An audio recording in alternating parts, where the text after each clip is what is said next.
тректегі тректердің 4 негізгі түрі және олардың кейбір функциялары туралы айтып беремін. Бірақ егжей-тегжейлі емес. Өйткені бұл тректердің функциялары туралы егжей-тегжейлі айту үшін бөлек бейнелерді жазу керек. Егер бұл қызықты болса, маған хабарлаңыз. Сонымен біз латынның Т әрпін басып, мәзірге дәлірек айтсақ, трек деп аталатын терезеге кіреміз. Мұнда бәрі өте қарапайым. Егер сізде бұл терезе болмаса, латынның Т әрпін басқанда плюс белгісін басаңыз болады. Сонда бұл терезе пайда болады. Сонымен біз төртеуінің біріншісінің аудио жолын таңдаймыз. Бұл 4 негізгі түрі. Біріншісі аудиотрек. Ол моно болсын. Мұнда нені түсіну маңызды? Біріншісі аудио картаңыздан осы трекке қандай да бір арнаны қосу. Екіншісі осы тректен дыбыс қайда кететінін қосу. Содан кейін сіздің жолыңызда осы түймелер бар. Бұл түймелер, дәлірек айтсақ, осы түймелердің жиынтығы сіз үшін әртүрлі болуы мүмкін. Өйткені оларды теңшеуге болады. Менде бұл жай ғана жазу, бақылау, эдит бар. Эдит бұл өте керемет батырма.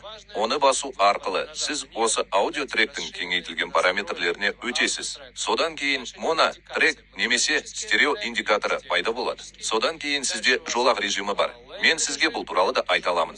Егер сізді қызықтырса, маған хабарлаңыз. Содан кейін бізде автоматтандыруды оқу және автоматтандыруды жазу бар. Егер сіз осы түймелерді ауыстырғыңыз келсе, осы жолды тінтуірдің оң жақ түймешігімен басып, жолды таңдаңыз. Сонда сізде басқару және жасыру мүмкіндігі болады. Түймесін пайдаланып, қандай да бір функцияны қосуға болады. Жою түймесін пайдаланып, қандай да бір функцияны жоюға болады. Және олардың барлығы осы жерде аплей түймесін басқан кезде көрсетіледі. Ендеше, әрі қарай жүрейік. Тректің келесі түрі аспаптық трек. Көбейіз. Біз аспаптық тректі таңдағанда, бірден қандай аспапты қосқымыз келетінін сұрайды. Мен омнисфераны қосамын. Солай болсын. Әрі қарай, бұл тректе біз үшін не маңызды? Мұнда бәрі қарапайым болып көрінеді. Бірақ бірнеше ұсақ түйіктер бар. Мысалы, сіз бұл тректі қостыңыз және аспапыңыз жоғалып кетті. Сен менің аспапым қайдасың? Параметрлерді қалай өзгертуге болады? Бұл өте қарапайым. Edit құралының осы батырмасын басыңыз. Сонда сіз өзіңіздің құралыңызға кіресіз. Немесе егер бұл батырма болмаса, немесе сіз оны әдейі алып тастасаңыз, ол да болуы мүмкін. Сіз осы батырманы басаңыз, тағы бір батырма дәл осы жерде орналасқан, және дәл солай көрінеді. Міне, сіз оны нұқыңыз, сонда сіз өзіңіздің аспаптық жолыңызға түсесіз. Мұнда бәрі қарапайым. Әрі қарай жүрейік. Үлгі трек. Бұл MIDI пернетақтасында ойнатылатын аудиофрагменттерді ойнатуға мүмкіндік беретін өте керемет нәрсе. Яғни, мұнда қалаған кез келген аудиофрагментті жүктеп алуға болады. Мен мұнда кейбір негіздерді жүктеймін. Мысалы, және жарайды. Мынаны алайық, бұл негіз болсын. Айтпақшы, оны жай ғана Zoom медиасынан үлгі алу жолына сүйреп апаруға болады. Егер қандайда бір себептермен сіз бұл терезені көрмесеңіз, оны жасыруыңыз мүмкін. Сіз, мысалы, крест түймесін басқансыз, немесе жай ғана басқа мәзірде болсаңыз.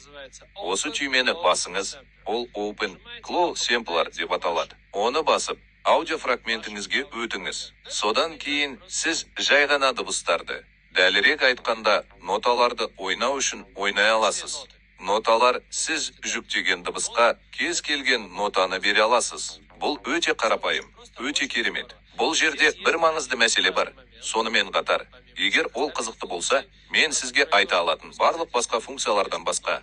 Бірақ ең бастысы түбірлік нотаны орнату, яғни жүктеп жатқан аудиофрагментті тыңдау. Оның қандай нота екенін түсіну және түбірлік нотаны орнату. Не үшін? Мысалы, пернетақтаны басқан кезде. Мысалы, пи нотасын басқан кезде, пи нотасы ойнатылады.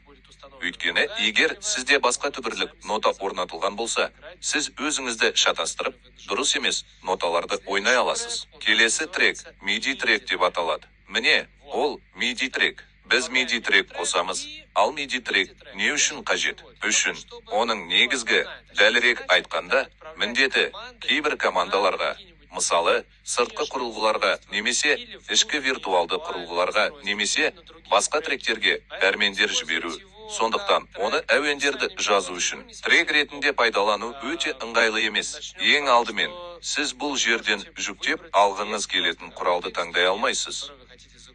Ол үшін алдымен осы құралды трекке қосу керек. F пернесін 11 рет басыңыз, трекке арналған трекке кіріңіз. Егер қандайда бір себептермен сіз бұл пернені алып тастасаңыз, айтпақшы, ол әдепкі бойынша жұмыс істейді. Содан кейін студияға кіріп, вист құралын таңдап, осында келіңіз. Қандайда бір аспапты таңдаңыз. Дәлірек айтқанда, қандайда бір аспапты таңдаңыз. Мысалы, синтезатор. Мен оны қазір MIDI трекке қоспаймын. Себебі ол қазірдің өзінде бар. Менде қазірдің өзінде MIDI трек бар. Дәлірек айтсақ, осы терезе арқылы Cubase MIDI трек жасағыңыз келеме деп сұрады. Оны құралға автоматты түрде қосу үшін өзен. Міне, бірақ маған бұл қажет емес. Менде қазірдің өзінде MIDI трек бар. Міне, енді мына құрал осында келеді. Міне, біз басамыз, және аспаптық тректегідей ойнаймыз. Бірақ бұл жерде бізде қосымша әке пайда болады. Бұл барлық функциялар. Шын мәнінде, MIDI тректің функциялары кеңірек, егжей-тегжейлі және әуен жазуға жарамайды. Әрине, бірақ жобада MIDI тректі пайдалану қажет болатын көптеген жағдайлар бар. Егер сізді қызықтырса, маған хабарлаңыз. Нені түсіну маңызды? Егер сіз, мысалы, MIDI трегін жойсаңыз, онда сіздің құралыңыз сіздің жобаңызда қалады. Ол осы мәзірде ілулі болады. Және жобаны жүктеген сайын жүктеледі. Және әрине компьютер ресурстарын қажет етеді. Егер сіз оның сізден жоғалып кетуін қаласаңыз, онда құралды басып, осы құралды таңдауыңыз керек. Тек осы жағдайда ғана құрал жоғалады. Мен тректердің негізгі 4 түрі туралы айттым. Содан кейін келесі бейнелерде айтатын боламын.